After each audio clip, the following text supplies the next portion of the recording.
Every team, every topic, everywhere. This is Believe. It wouldn't be the holiday season if there wasn't candy, right? Celebrate the holiday season with the Holiday Crush. They've sprinkled candy with a holiday theme and fun-packed challenges every week for 5 whole weeks, finishing on January 4th. The more challenges you complete, the better your chances of unwrapping delicious rewards. So, are you ready to crush the holidays? Play the Holiday Crush now. Download it from the App Store, Google Play, or Windows Store for free. Terms and conditions apply.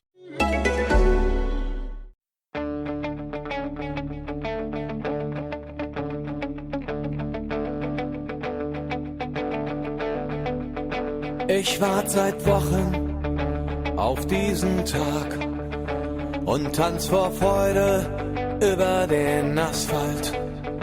Als wär's ein Rhythmus, als gäb's ein Lied, das mich immer weiter durch die Straßen zieht. Hello and welcome to Gegenpressing, the German football podcast from the Football Grad Network. I'm your host, Bryce Dunn, and yes, I'm back after a fantastic job from Hal Stewart last week. But we've got so many topics to go over this week with midweek games, weekend games, and then more midweek games going into Europe. So let's just rattle through the results. I'm going to take a big deep breath and try and get through all of these. So on Tuesday night, we see Werder Bremen 3, Hertha Berlin 1.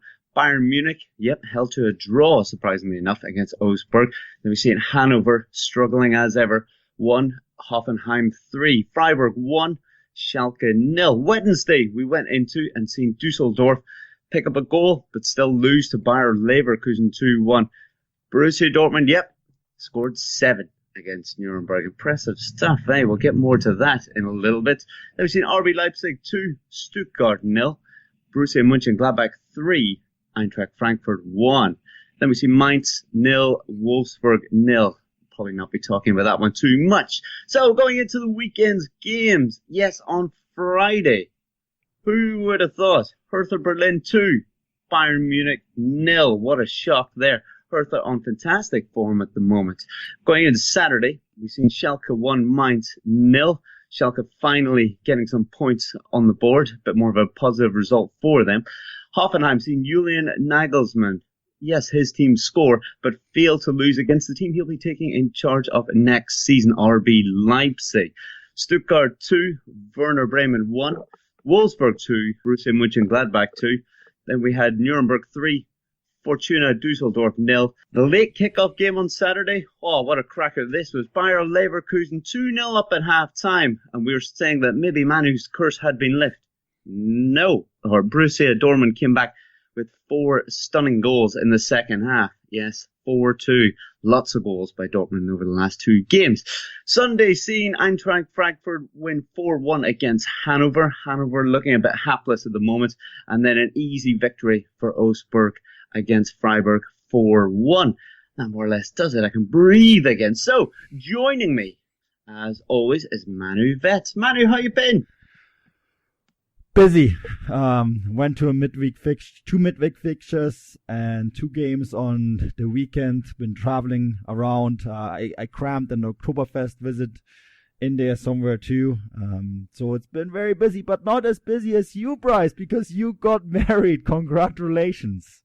Haha, yes, I did. I got married last weekend, so hence I wasn't on here. That would have been a tricky one to get a request form filled out for.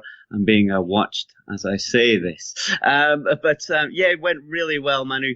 Thank you. And I thought I would squeeze in one final Gegenpressing podcast before I go off on honeymoon tomorrow morning. What? We didn't approve that. I'm between a rock and a hard place then here, aren't I? Let's talk about that one as the week goes on. Joining Manu and myself is Chris Williams. Chris, how are you?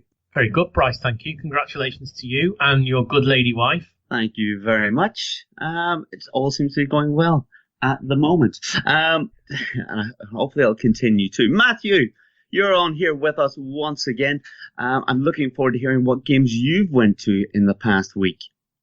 Hi, Bryce. Congratulations also from me. I was at the Leverkusen Dortmund game on the weekend, the only one for me. But, it was a fantastic game and can't wait to talk about that one. Yeah, absolutely. What a game to go to. Guys, I suppose, let's kick off the day. I think going to Manu, and let's talk about Euro 2024. The floor is yours, Manu. Big news. It is big news. Germany was awarded the European Championships in 2024. They had, of course, the bid they were competing against was Turkey's bid, and there was a lot of talk. It's not an easy relationship between Turkey and Germany at the moment. Of course, also with the background of the whole Özil affair, and so there was a lot of worry here whether Germany would get this bid or not. But I guess given the fact that the stadiums that Germany is going to use for these championships, they don't have to be built. All the infrastructure, everything is ready.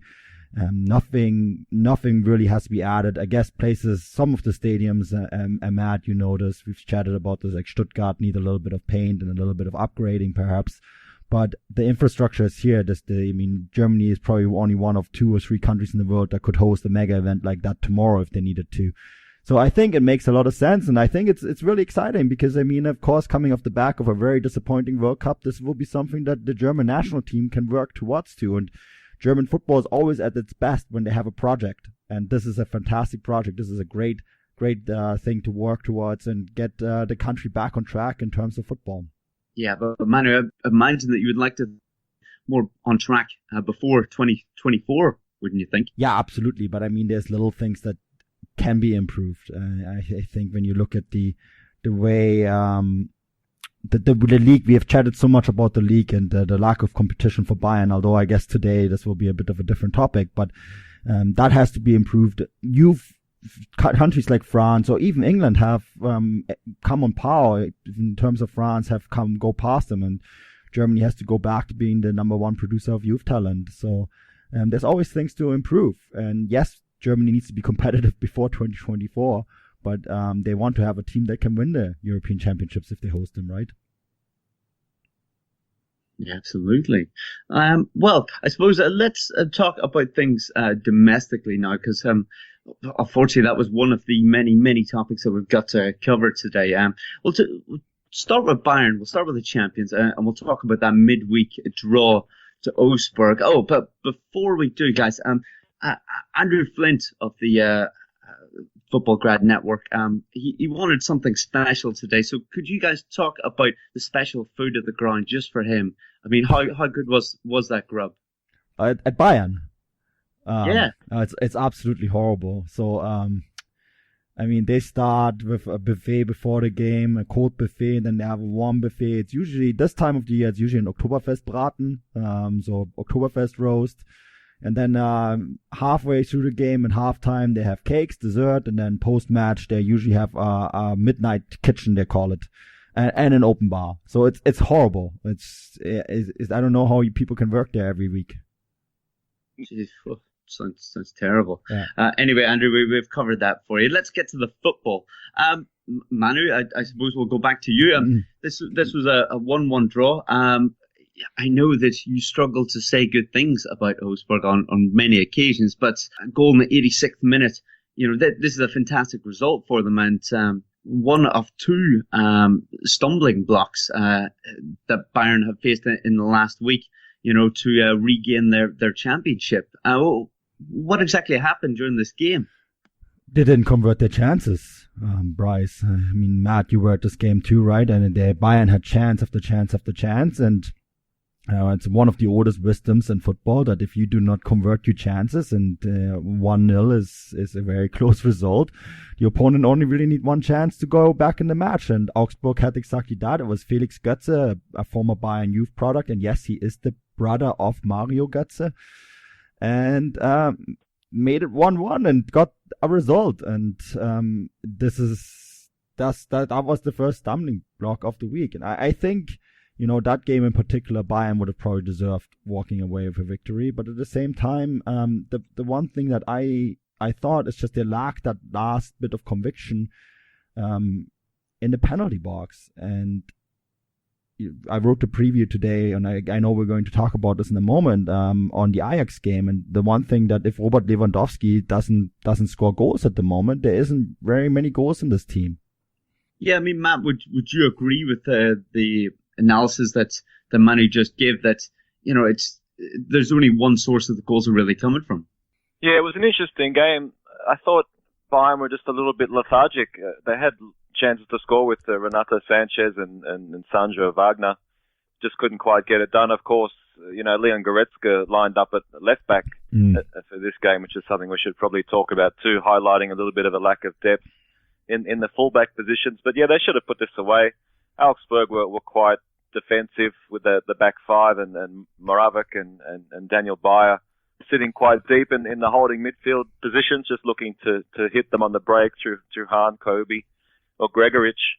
I thought Augsburg did well to keep it tight, actually. They went there with very clear intentions and basically fulfilled it, and then capitalized late on with the equalizer to Götze. So well played to them, but yeah, Bayern just wasn't quite happening for them with a lot of changes. And interesting for me to go to the Allianz Arena for the first time. Pretty weird, really, after going to a lot of these other Bundesliga stadiums. Of course, we had that situation where the crowd was silent for the first 20 minutes, which added to the strangeness of the atmosphere. But yeah, I really enjoyed my first trip there. Good for me, but not so good for Bayern. Yeah, absolutely. I suppose then we better talk about the second game that they played in a matter of days. Chris, we've seen Hertha manage to beat them 2-0 on Friday night. Again, this was unexpected, even though Hertha have been fairly decent with the results against Bayern in recent times. I don't think many people would have called a 2-0 victory like this. No, well, thankfully he came to me for this fixture and not the Augsburg one, because that was probably one of the dullest matches I've seen in a long time. But Friday night's game was unbelievable, really, from start to finish.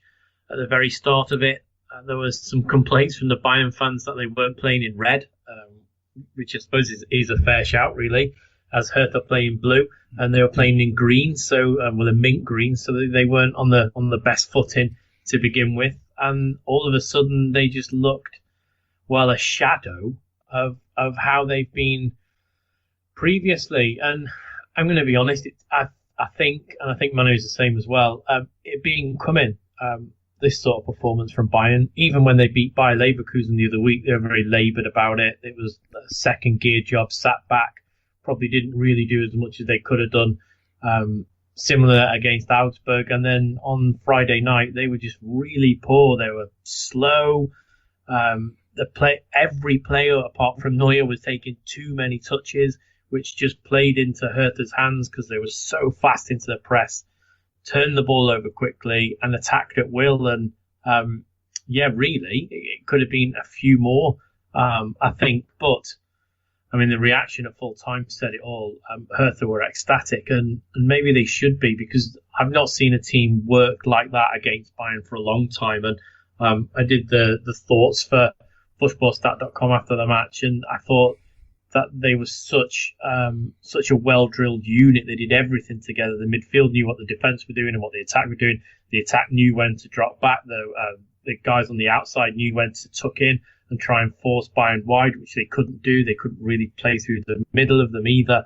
And that just played into the hands of Hertha, who had their two attacking fullbacks who just caused havoc down the right and left-hand side. And yeah, that was a fantastic game. And I'm hoping, not because I'm anti-Bayern, but because I like some competition in the league, that a lot of coaches saw how Hertha took that game to Bayern and will maybe try and replicate it. Now, Kovac will obviously work on that, but I think Bayern's problem have been coming, and that particular night, that Friday night, everything that could have gone wrong for them went wrong for them. I think if they'd still been playing now, they wouldn't have scored.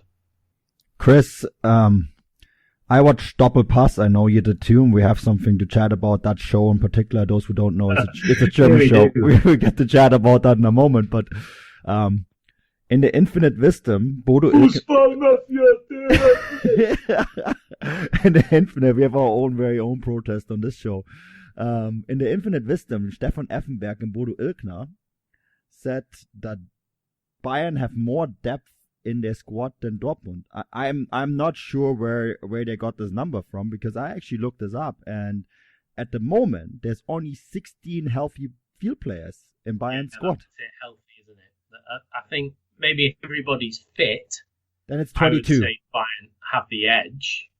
If all of their players are fit, I would say Bayern have the edge, but they're not. They've got loads out. I definitely don't agree with that their squad depth is bigger than Dortmund's at the moment. And the way they're playing, it's going to have to be twice as deep.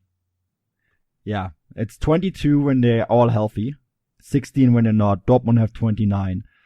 I don't know. Maybe Dortmund in that department have the edge. But yeah, we get to talk about this a bit. But it's interesting, Matt. You mentioned Leon Goretzka playing left back. This is something that I've noticed now quite a bit. If he doesn't play in a 3-5-2 setup, it's very difficult to find a position for him. It was the same with Germany during the World Cup. Germany, of course, line up in a very similar way than Bayern do. They struggled to find a position for him, and it seems almost the same for Kovac now. I didn't think it was a bad performance. Kovac spoke about it after the match. He said that Goretzka had a knock, and that's why he took him out. But I just find it kind of odd that there is not really a position for him in this lineup at the moment.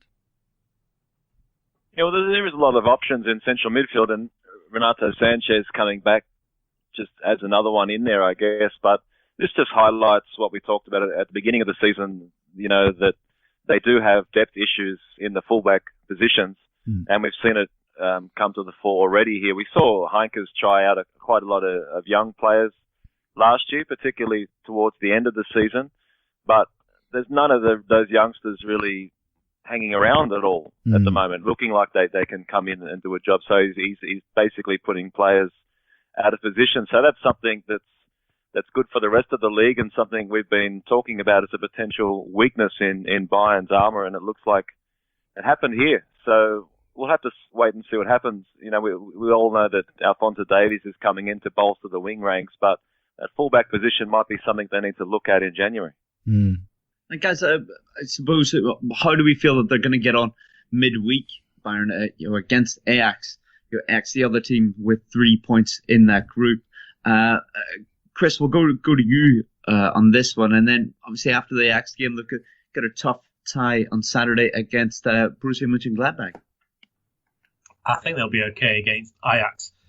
No disrespect to the Dutch side, but you would expect Bayern to bounce back from the defeat in the Champions League, where they want to be doing quite well. I think they'll put the Bundesliga problems that they've had the last two games behind them, and this is where Kovac will want to see a response to. I mean, they haven't been playing particularly well this season, I would say, but they still managed to play very well, very, very well away at Benfica. Maybe didn't even get out of third gear and still picked up a good result. So I'd expect something similar. And then Gladbach, that all depends on Gladbach. If Borussia Mönchengladbach turn up and they want to play, then I think they can cause Bayern some problems. If they turn up and then they don't really know what's going on, as we've seen frequently from them in the past, then it might be the sort of game that Bayern fancy again. But the Champions League game I can't see a problem with, to be honest. They haven't. This was the Hertha defeat, was their first Oktoberfest Bundesliga defeat in 8 years. That is, I think that's quite remarkable. The last time they lost a game during this time of the year in the Bundesliga was in 2010, and Dortmund ended up winning the title in the end. Funnily enough, I spent that evening at the Oktoberfest as well, and they just announced it during the game. But yeah, it's interesting. It's just an interesting parallel. I mean, Manu, how much pressure do you think will be on Kovac? If he wasn't to pick up 2 victories in these next 2 games. I mean, obviously they're not going to jump that early and do anything silly. It'd be a bit brash, a bit too quick. But pressure will be mounting on him because it's an awfully big club and a big task, and it was a big jump from him going from Frankfurt to Bayern, wasn't it? Oh yeah, absolutely. I mean, he has to win. At Bayern, you have to win every game. Every loss is a crisis. Drawing a game is a crisis. So yeah, absolutely. I mean, the expectations in Germany. Stefan Effenberg said on Doppelpass that he feels sorry for Ajax and Mönchengladbach because they're going to get the full wrath of Bayern having not won in 2 games. I'm not so sure that's going to be the case, but in particular Gladbach, they're a very good side. They had a very good start to the season, and it's not going to be very easy. And then, of course, there's going to be a lot of pressure if they don't pick up 6 points in the next 2 games. I think we have to give credit to Hertha as well. We talked about how good they were going early in the season. They had that hiccup at Werder Bremen, but this was a great performance. As Chris said, they took it to Bayern, they pressured them. That combo of Lazaro and Kalou on the right wing was excellent. Dilrosun had a bit of a quiet game, considering how explosive he's been in the opening few matches. But Duda again stepped up with another goal. Ibisevic is holding Selko on the bench. So this team's got quality all the way through it, and they're only going to get better. So we need to pay credit to Hertha and really expect them to finish in the top 6, I would say, and maybe a little bit higher if they can keep it going and capitalize on some of these other teams struggling. Oh, I don't know about that. They like to implode in the second half of the season, so judgment is still out for me on Hertha. So pick up the points early doors. That's what they need to. That's what you're saying. But Duda on 5, Ibisevic on 4.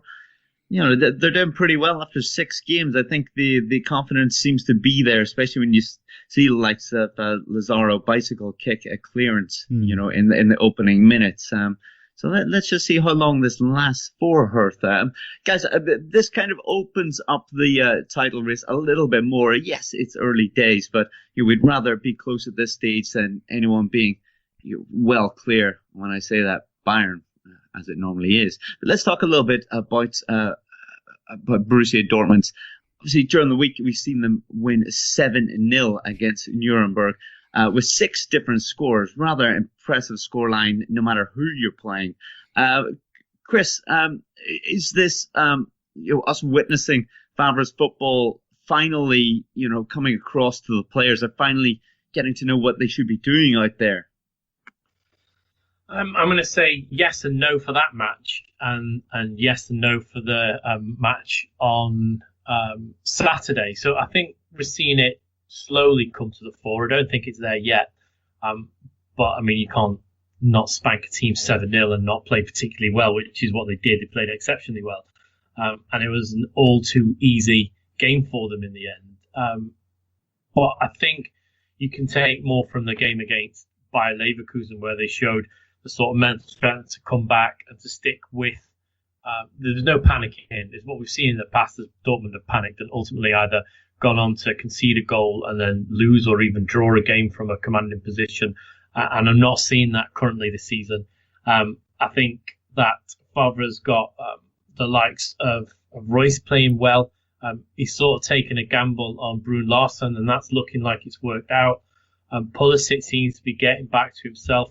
Obviously, he's got an unbelievable talent in Jadon Sancho, who he can bring off the bench. Same with Paco Alcia coming in and scoring goals. And at the moment, they've got a really, really strong midfield, which is something that Dortmund have lacked for a few years. If you look now, Delaney's come and fitted in quite well. Axel Witsel has fitted in seamlessly. They've still got the likes of Julian Weigl, who can come off the bench and do something. Kago is still there. So Dortmund have had a weakish sort of midfield since Tuchel came in, really, and since they had the exodus of players out to the likes of Manchester City, and it was Manchester United, wasn't it, Mkhitaryan went to. So I think now they're starting to replace that midfield area. They've got the forwards who can take something on, and now, crucially as well, they've got a couple of centre-backs who seem like they know what they're doing. Absolutely. Things are looking a lot more positive, not just after that midweek game. Matt, we're going to go to you to talk about the Saturday evening game. We see them go 2-0 down, and in the first half, really not look very good at all. Then the second half was a completely different story, a game of 2 halves, as people will say, as they came back with 4 goals. You were there. How can you explain the contrast in the 2 halves, and what exactly happened to make them turn it around like this? Well, Leverkusen were really well organised in the first half, particularly the wingers, Volland and Brandt, helping out their fullbacks. And Havertz pressing really high with Ilario. It was basically like a 4-4-2, but really well organised, and the work rate between the team and the players was really good in the first half, and they took the lead through Mitchell Weiser in the 9th minute. And Jonathan Tah extended it to 2-0. And then going into half-time, it was a weird feeling because, as I say, Leverkusen deserved their lead and were well on top. But I had a word to Jonathan Harding sitting over from me, and I said, this isn't over. And just had a feeling about it that anything could happen in the second half. But what was alarming here was that all the good stuff Leverkusen did in the first half, they seemed to just go away from it. And before you knew it, it was an open game, going from end to end. And that's what you don't want, especially if you're at home leading 2-0. But this turned into a very open game. We have to say, too, that Volland hit the bar on a pretty tough chance that would have made it 3-0. So, a couple of inches there, and it's 3-0 and maybe a different story. But full credit to Dortmund. They came back and they took advantage, as I say, of Brandt getting tired. He wasn't helping out Wendell, who was extremely isolated.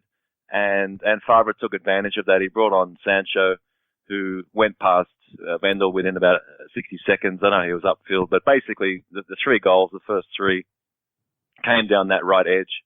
And Dortmund took full advantage. But this was alarming for Leverkusen, I would say, failing to hold on to their lead and conceding 4 goals in the last 25 minutes. Whichever way you want to dissect that, that's just not good. But as we said before, Dortmund, so much strength on the bench here that they can turn a game in an instant with such young, exciting talent, especially in the wing position. So fantastic game of football, really exciting stuff. Good for Dortmund, but Leverkusen, an alarming fade away in the second half. This was the 4th time that Dortmund turned around a result this season already. I mean, Chris, the last couple of years, since we've doing the podcast, 2-0 down in halftime, it would have been game over for Dortmund.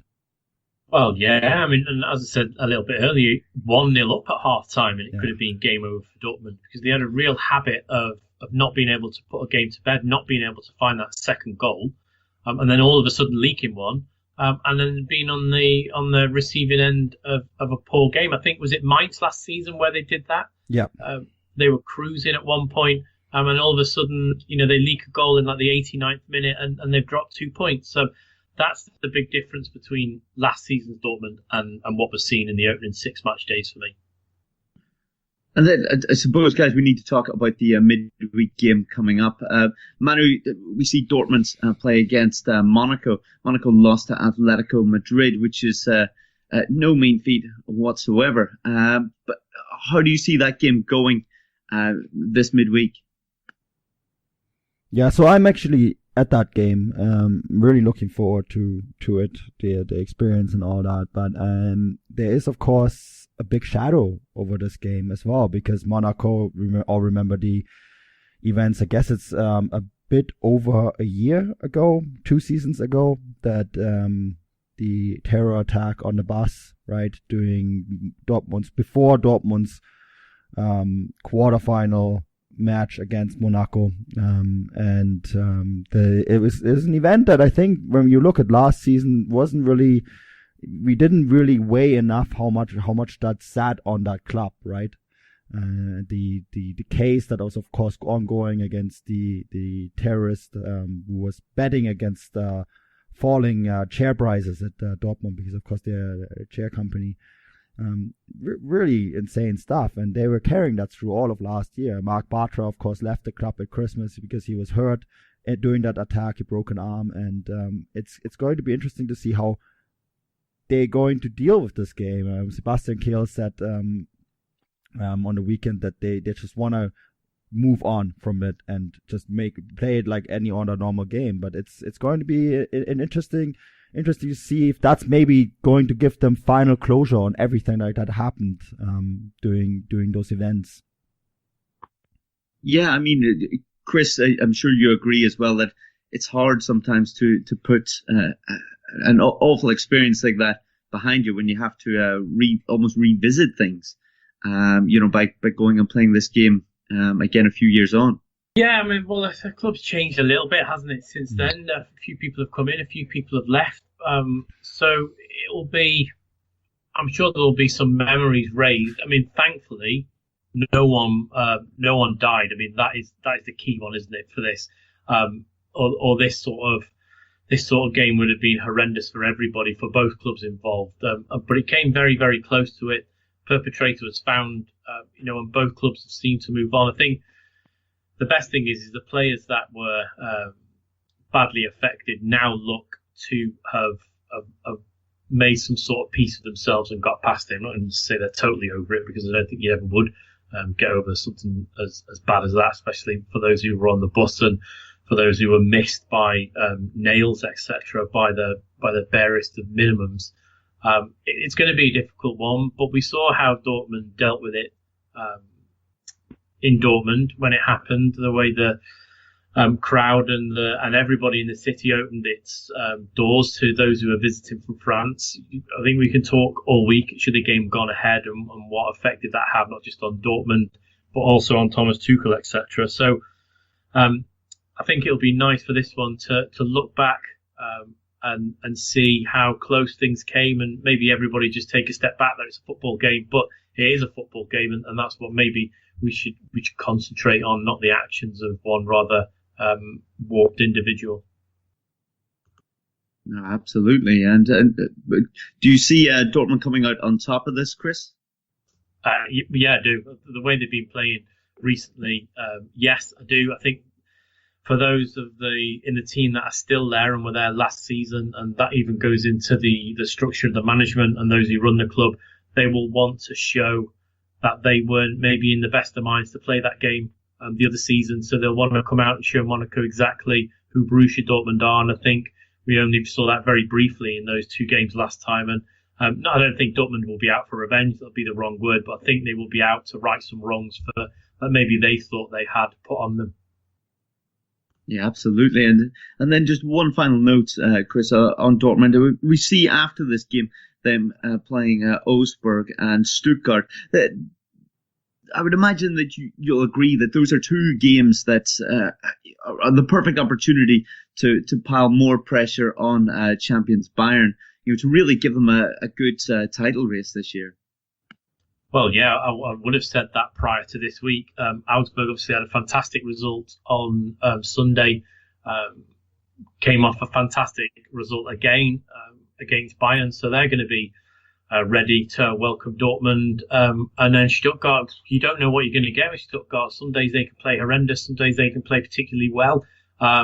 It will be a big chance for them to just try and get into the routine of winning games week in, week out. I think that's what Dortmund need to look at. Just take, and it's a real old cliche, and take each game as it comes and see where they are at the end of the season. But let's not forget, we're only on match day 6. I certainly won't be looking at the table until match day 10. I'm going to be in Dortmund for match day 9, so even then I won't be looking at the table, Bryce. Oh yeah, let's hold out till then. Then we'll start daring to dream, we say. But guys, let's move on then. Let's talk about Hoffenheim versus RB Leipzig. There's plenty to talk about within that game with Julian Nagelsmann. He's seen his current side, Hoffenheim, lose 2-1 at the weekend to the side that he will be taking over next season. The woodwork got plenty of action in this game, but Manu, how do you think Nagelsmann will have taken this result? And I can only imagine the Leipzig fans still have plenty to get excited about him coming in next season. Well, there was a bit of confusion about... Do you love watching live TV but are tired of your huge cable bill? Sling TV has the same top cable channels for as little as half the price, so you can save hundreds of dollars while still watching your favorite sports, news, reality TV, and more. Ditch cable and get Sling's total live streaming solution with free local channels. Setup and installation are included. Make the smart choice and switch to Sling TV. Get the best of cable for the best price. Learn more at sling.com/cutcable. That's sling.com/cutcable. Setup and installation included with $49 down and $20 a month for 12 months. Restrictions apply.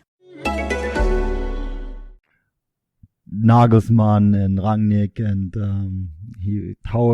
what it is like. They asked him what it will be like to play against his boss, and he said at the press conference, well, my boss is Oliver Mintzlaff, and Rangnick very quickly corrected him and said, well, no, the sporting director is on top of the head coach. So a little bit of shots fired, I guess, and maybe just in the spirit of this game, but it was interesting. Rangnick, of course, came out on top in the game. He showed his future understudy, who the boss is at the moment. I think this was a fascinating game in so many aspects because of Rangnick and Nagelsmann have similar football philosophies, and it was the future coach playing his future club for the first time, and then of course they have one more fixture after this. What I thought was really interesting about the Leipzig result is that they really seem to have taken something positive away from the game against Salzburg, that horrendous result, that's 3-2. And really, Rangnick really seems to have figured a few things out in the setup of his side. They seem a lot better composed.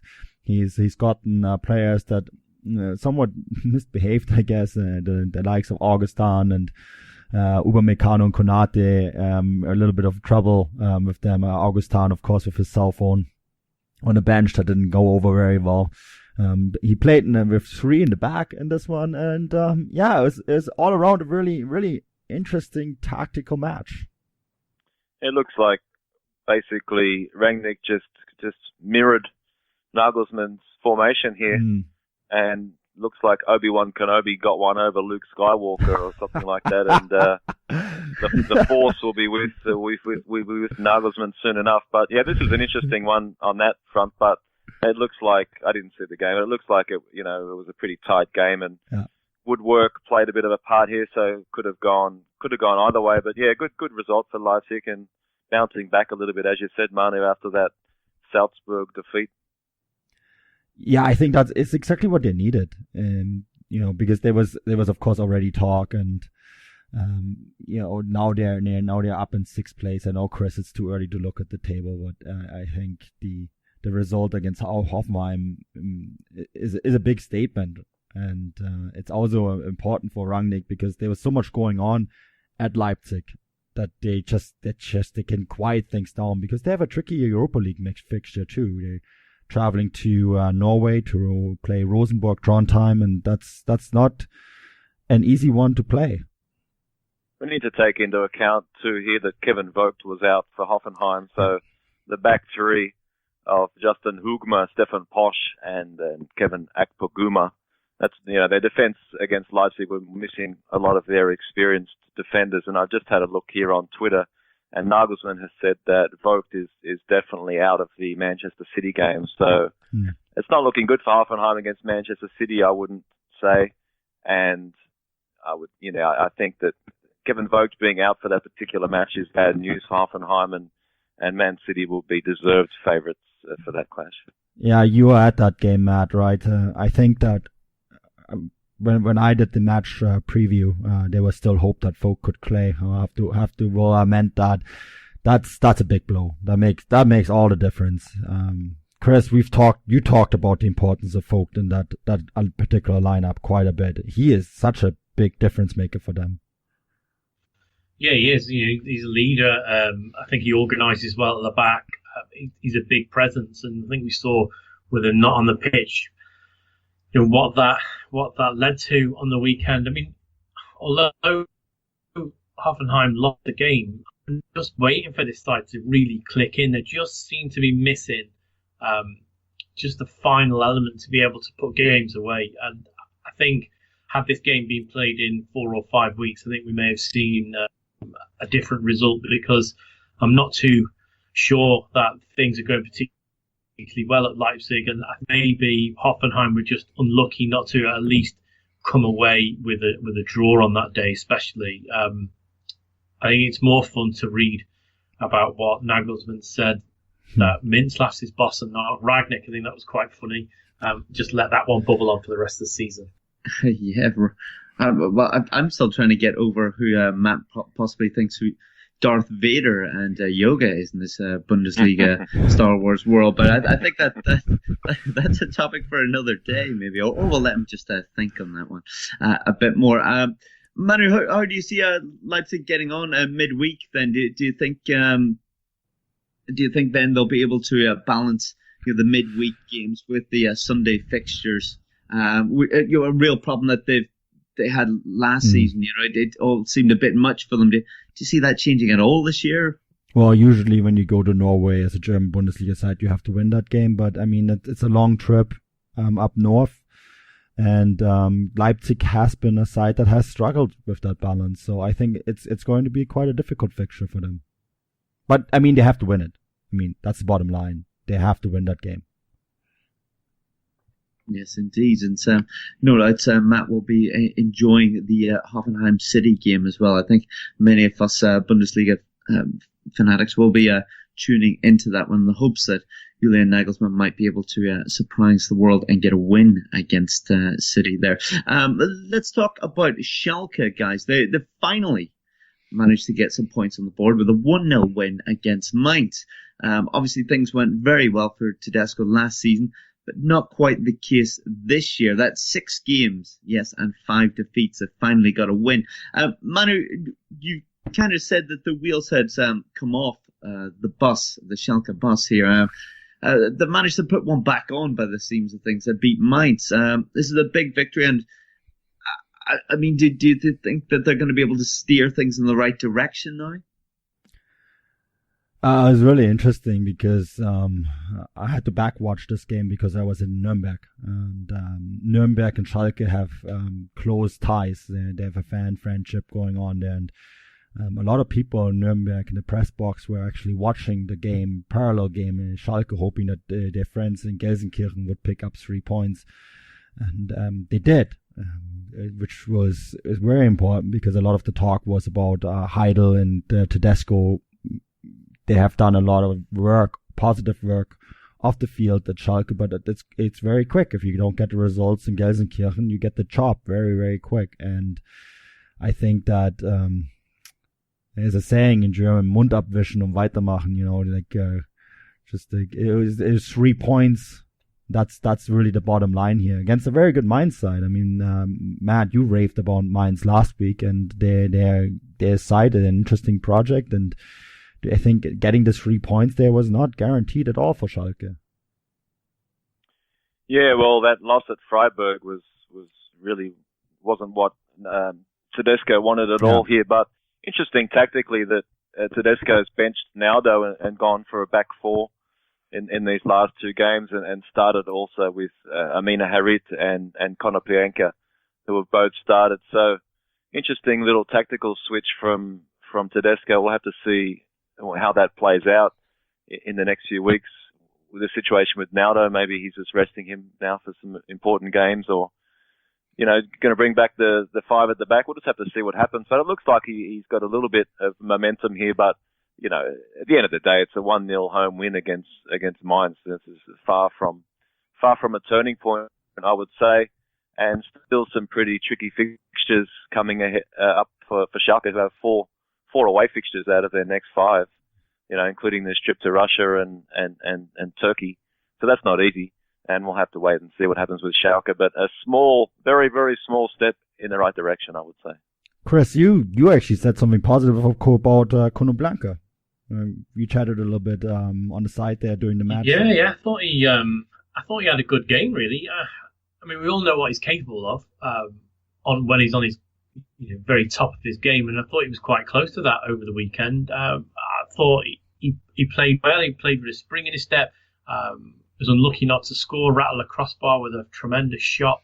And I think he did it twice actually, didn't he? He hit the post as well. So it was a good performance by him. But yeah, I mean, go back to your bus analogy there, Bryce. They may have put one wheel back on, but I don't know if the wheel nuts have done up on it, because Farmer made a couple of good saves.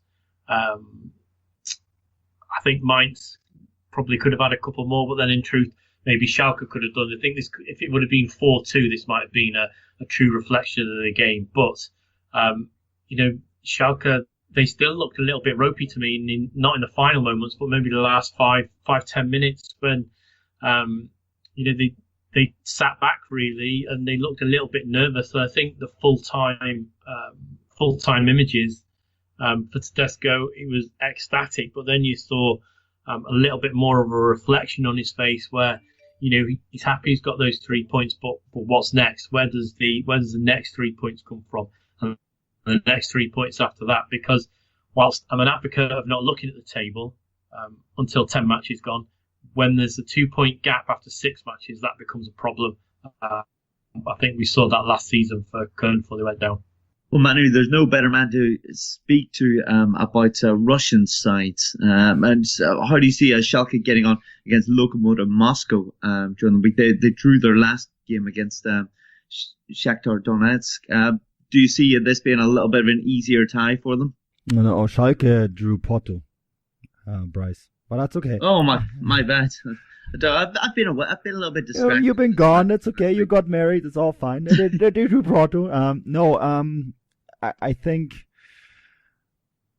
this Lokomotiv side, they're the Russian champions. Yuri Semin is the head coach there. He's a 72-year-old head coach, and did very good work with a side that no one expected to win the title in Russia last year. And he did this while being at war with his own management. And the only reason he survived all of last season is basically because he won the title. You cannot fire the guy that brought you the first title in 14 plus years, right? That's impossible. The problem, of course, is that they took a lot of their internal problems with them into the next season, this season. And they recruited very well at Lokomotiv Moscow. They brought in Krychowiak, they brought in Benedikt Hövedes, and they had Farfan already, of course, last year. And all of this is orchestrated by a German, Stoffelshaus, who used to be the youth director at Schalke, funnily enough. So there's a lot of connections between Schalke and Lokomotiv Moscow. But they had not a great start to the Russian Premier League. They won the game on the weekends against Akhmat Grozny, but 12 points out of 9 games, it's not exactly great, right? And they don't look like they're going to have any chance in defending their title this year. They're already 10 points behind Zenit St. Petersburg, and they play such defensive football. And it's almost actually an interesting parallel, Bryce, to what Schalke did last year. It was always 3 or 5. There's 3 center backs, but 5 behind the ball. And it wasn't that they played beautiful football. It's just that they got results. A lot of the results were 1-0 wins that usually would go the other way. And that's how they won the title in Russia. So it's actually it's an interesting parallel between Schalke and Lokomotiv in that regard as well. And I think that Schalke will go into this match as a clear favorite, even though, yes, it's a long way to Moscow. Lokomotiv are not one of the most supported clubs in the capital either. They're actually the smallest or the weakest link, as they call them in Russian. And I can't see Schalke having very many problems with them in their current form. And could we possibly push it for a prediction? There will be a footballgrad.com preview out. You can find the prediction there. I think it will be a low score, something like 2-1 or 1-0. Both teams play that way. It's just I just can't see one team blowing out the other. Yeah, well, Chris, if we just go to you, just one last comment on Schalke. They're coming up against Fortuna Düsseldorf next week. You're a team that they will leapfrog if they beat them. So it'll be 15th against 16th. Dusseldorf, you would imagine, them coming off a 3-0 loss to Nuremberg would be the ideal opponent for them to come up against. But will it be tougher because Dusseldorf haven't had that midweek game? Could this be another stumbling block? Could we see that wheel come off the Schalke bus? It's so hard to even predict what Schalke are going to do at the moment. If they have a disappointing result in midweek, that just fuels problems within players and within staff and within the environment around the whole club. So, all you can say is that it's two sides who aren't particularly playing the best football. On paper, Schalke should steamroller past them. Obviously, Düsseldorf promoted last season, first time back in the Bundesliga for a long time. So you would expect Schalke to get past them, but you just can't take anything for granted at the moment. Düsseldorf were heavily beaten on the weekend by Nuremberg. Manu was there, and they were quite comprehensively beaten by them in the end. So I think if you're Schalke, if you're looking for a team to play after a difficult Champions League encounter against an opponent who maybe you don't know much about, then Düsseldorf will probably be the one for you. I'm sure they're pleased in that they're playing Düsseldorf rather than going into a game against, let's say, one of the top, more rated teams like Bayern or Hertha currently, or Gladbach or Leipzig. or Hoffenheim even, or maybe even Frankfurt. So I suppose they'll be quietly keen, but if they write off Bryce, they could get turned over. But I don't think Schalke have got that attitude at the moment where they're going to write any sides off. They just want to keep winning. Now they've got 3 points. Yeah, absolutely. And I feel that at this point we need to talk about another side that are struggling, and another one that's coming to terms with a new coach, talking about Eintracht Frankfurt and their victory over Hanover 4-1 on Sunday. Manu Rabic, he looked fantastic, didn't he? And unfortunately, Hanover looked very, very poor. Oh, to be quite frank with you, Bryce, both sides look very poor. I wrote this in my match report. 30 minutes in, both teams had only completed 60% of their passes. 30 minutes in, and it was basically saying to my neighbor, we were witnessing two teams that can't even play a ball over 5 meters. It was that poor at times, and Frankfurt. And I said this in the video that I posted from the post-match as well, the post-match video that I do. It really came down to that the team with the better individual players won. Rebic carried this team. He was phenomenal. His body language was great. Every ball that he had, every ball that he won, he just would nail down. He would hold on to it and he would create with it. Sebastian Haller was fantastic as well. You can just give him the ball and something good is going to happen. Hasebe, I really noticed Hasebe as well. He when he dropped back, they would go from 4 in the back to 3 in the back. He would be like a free man, almost like a libero, and I thought that looked very good. And I think for me, it was really just both sides had the same tactical problems almost, Hannover and Frankfurt did. But Hannover don't have the individual players. And Frankfurt do. Frankfurt, when you look at it up and down the side, Gazinovic came in the second half. Luka Jogovic came in the second half. Those are really good individual players. They have a lot of talent in the side, and that made the difference. It was basically talent that they decided this match, which is of course means that Adi Hütter still has a lot of work to do, because structurally, tactically, you can't expect to win many games when you only average between 60 and 70% pass completion rate. That's just not going to happen in this league. Most other teams, if you're not playing Hannover, they will turn you over. And I think that's something that Frankfurt will have to work on. But when you look at them individually, player by player, this is a good side, and you see it there. And then, of course, Frankfurt, the atmosphere in that stadium is absolutely fantastic. They get carried. They have a 12th man. You really have to say it that way. Yeah, I mean, Matt, I just want to speak a little bit. I mean, you commented in our chat, didn't you, about how Hanover just aren't very good. They're not very good defensively, and they're quite lacking up top as well. I mean, it's going to be a long old season for them, isn't it? Yeah, I said a few weeks ago that I didn't think they were going to be in any relegation problems after that match against Dortmund, but it looks like I got that one quite wrong. And they're really struggling. There's no two ways about it. Their team lineup yesterday on paper just looked horrible from an offensive point of view. Really, only Bebu and Füllkrug, really the only players in that lineup that look like they could make anything happen. And yeah, Andre Breitenreiter is under huge pressure here. So it's not looking good for Hanover at all, I have to say. But Frankfurt, I agree with what Manu said about their passing and giving away the ball, but I still think they're on the right track here. I like what Hütter has done here with the lineup. It's a slight adjustment to the formation he played against Leipzig, bringing in Allen here for an extra midfielder, and having Rebic up front next to Haller is beautiful to watch, and certainly going to be a huge problem for opposition defenders. But let's not forget, Hütter's still early days into a big project here with a lot of players and a lot of games. So I think it's coming along nicely. I like Lucas Toro in the defensive midfield. He's strong enough to sort of hold that by himself and allow the other guys around him to push up. And I quite like what Frankfurt are doing. But yeah, Hanover, it's looking bad. Can you imagine someone wanted to offer 50 million euros for Niklas Füllkrug? I don't know. But yeah, I think you're right, Matt. When it comes to Frankfurt, when that side gets clicking, once Hütter has them all sorted out and they buy into the playing style, they're going to be a very good side. And Chris, how do we see Eintracht getting on against Lazio midweek? That'll be an interesting tie, I would imagine.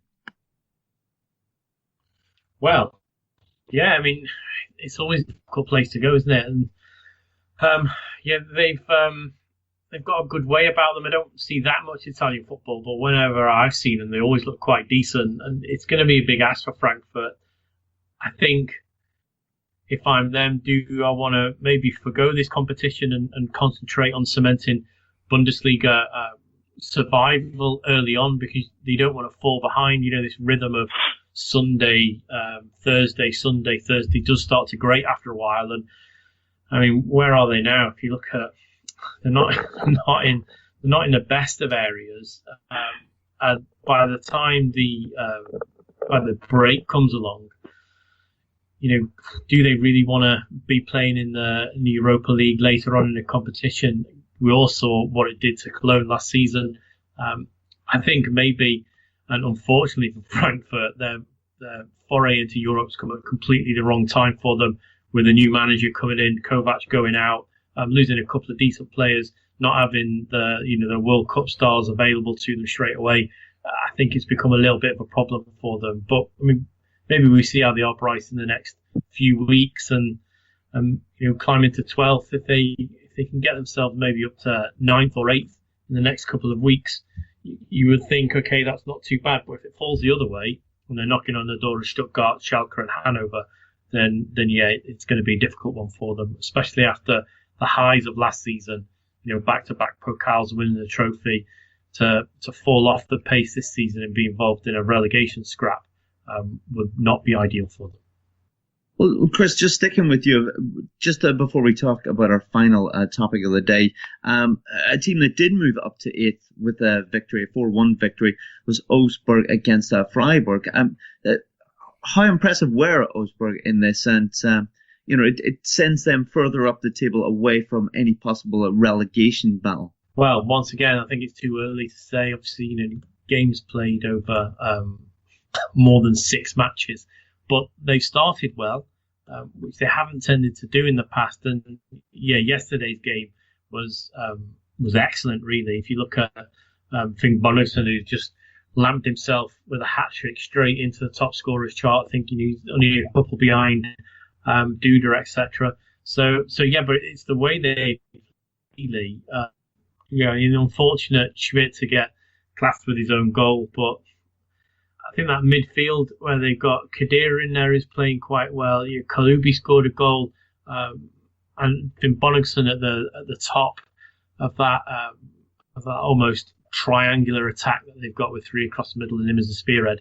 I thought they did exceptionally well, and obviously they've come off a tremendous result away from home. It's can they carry it on? But certainly from yesterday's football, if they can carry on doing that, then they're going to be in good stead. I think they're probably way off that level we saw a couple of seasons ago that enabled them to get into the Europa League. I still don't quite think they're at that level yet, but you never know, Bryce, for the rest of the season.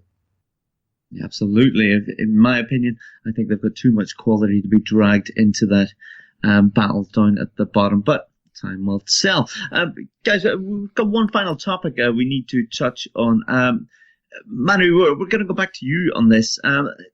There's a certain television program in Germany called Doppelpass. If I'm right in saying that this is a topical football program, I'd say that this was on in the last few days. And something unexpected happened during it. If you'd just like to explain to everyone, and probably correct me if I'm wrong in any of what I've just said. Yeah, this is actually one of my favorite shows, Doppelpass, because they always have former players, and it's like a circle of journalists that they bring in, and they discuss the Saturday and Friday fixtures, and they do analysis and all sorts of things. But this time, and Chris, we watched this together. It was quite good. You've already alluded to it early on, and There was a bang, and then all of a sudden there was these dollar bills raining down on them, fake dollar bills, on Stefan Effenberg, Thomas Helmer, Bodo Ilkner was there, couple reporters from Bill, Kicker, etc. And they were quite dumbfounded when it happened. And then the next thing you hear is Fußballmafia DFB, Fußballmafia DFB. They had a guerrilla protest during the show, and there was a man in a suit walking past the camera. He wore a mouse mask so you couldn't see his face, and he held a big banner up, Football Mafia DFB.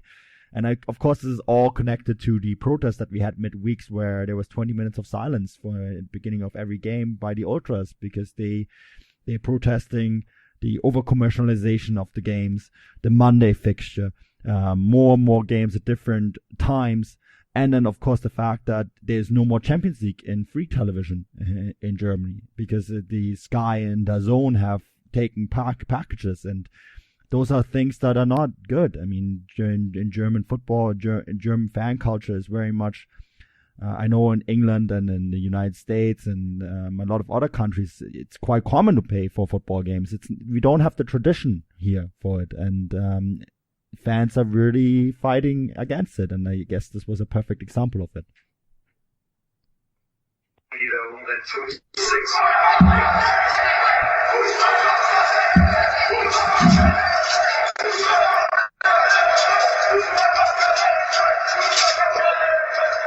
You wouldn't want that on your live television, would you? No. Not really, no. Interesting thing. I mean, Manu, does this kind of thing happen often, No. on likes of the football shows? First time I've ever seen it. It's very rare. I mean, Chris, if we quickly just have a few more comments on it. I mean, likes of in the UK, we wouldn't really see that kind of thing happen, would we, on television? No, but I think if the Premier League was just about to explode now, like it did in the early 90s, in today's current environment, I think we would. Don't forget, Sky came in and pretty much, you wouldn't think of it now, but they rescued the English game. It was played in stadia that weren't particularly good. They were falling apart. The football wasn't exactly fantastic. They came in, pumped a lot of money in, and turned the game around. But in the long haul, what has that done? Well, it's pushed certain elements of the local community out. Football's inherently a working class game, especially in England and in Germany. So you've got people who go out all week to work and then they want to go and watch the football. Well, that's happened to be priced out in England. And I think the German fan groups have got one eye on England and seen what's happened. You've got commercialisation, you've got influx of foreign fans week in, week out. Great for making the team money, but German football is sold all over the world because it's German football. The atmospheres that we've all seen. We've all been to German games. We've all seen the atmosphere, and we go quite regularly. And that's part of the pull of German football. Well, if you start diluting that with paying for this, paying for that, companies owning this, dilution of 50+1, opening up the game to foreign investors, they will advertise that atmosphere, but it will be diluted, and you'll no longer see it. And fear in Germany that the game will go the way the Premier League's gone, all-seater stadiums, you can't drink, lack of a traditional game. And I think it's hard sometimes, especially for people abroad.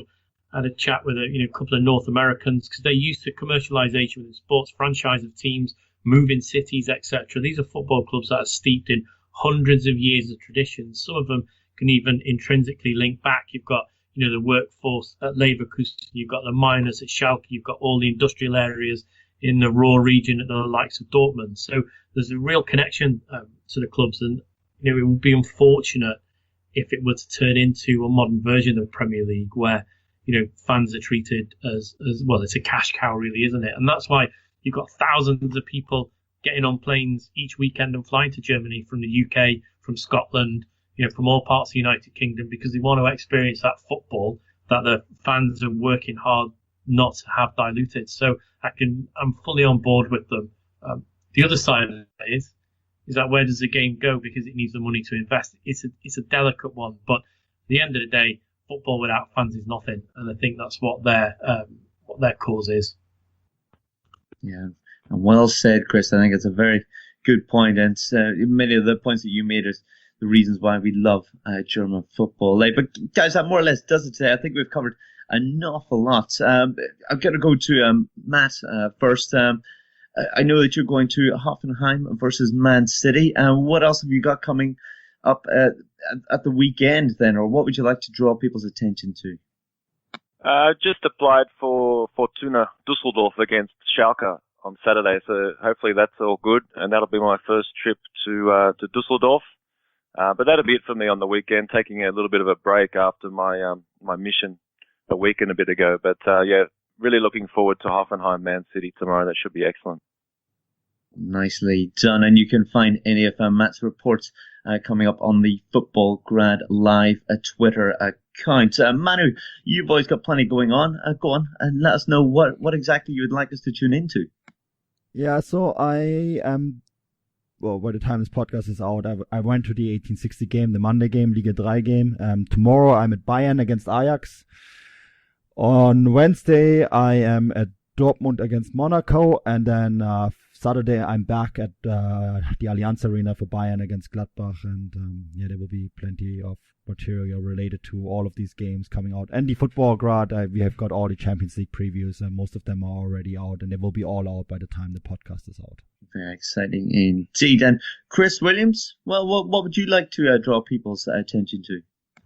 Well, I'm just going to be covering the games remotely at the moment. Next big one for me is the Champions League next day. I'll be at Anfield covering Liverpool against Red Star Belgrade Football Grad. And then the weekend I'm in Dortmund for Dortmund Hertha. So that is my next live appointments. But I'll be covering the games remotely, Friday night especially, and the ones on Saturday. Sunday, unfortunately, Bryce, I'll have all my attention focused on Liverpool against Manchester City. Oh, exciting times, eh? I might be doing the same, but I'll be away from the podcast for, I imagine, probably 2 weeks. I'm off on my honeymoon. And then when I come back, well, I think we're edging closer and closer to our 100th episode. Maybe we'll have to do something special for that, eh? But thank you all for tuning in. As always, we really appreciate it. If you can leave us some positive comments under where you receive your podcast, that'd be greatly appreciated. Or if you just like to get in touch, you can find any of us on Twitter. My Twitter handle is at Bryce Dunn 11. And yes, I'll be joining you back in a few weeks, but enjoy all the football across the Football Grad Network in the coming weeks. Auf Wiedersehen.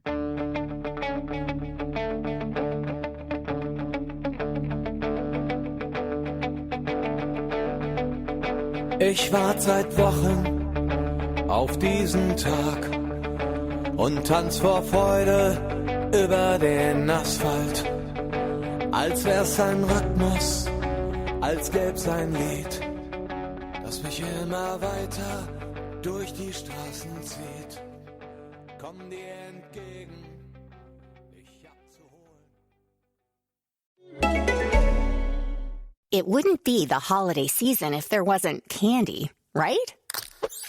Celebrate the holiday season with the Holiday Crush. They've sprinkled candy with a holiday theme and fun-packed challenges every week for 5 whole weeks, finishing on January 4th. The more challenges you complete, the better your chances of unwrapping delicious rewards. So, are you ready to crush the holidays? Play the Holiday Crush now. Download it from the App Store, Google Play, or Windows Store for free. Terms and conditions apply. Thank you for listening to Believe. You can show support to your host by subscribing to the show and giving us a 5-star rating on your preferred platform. Check us out at Believe.com and search for BLEAV on YouTube.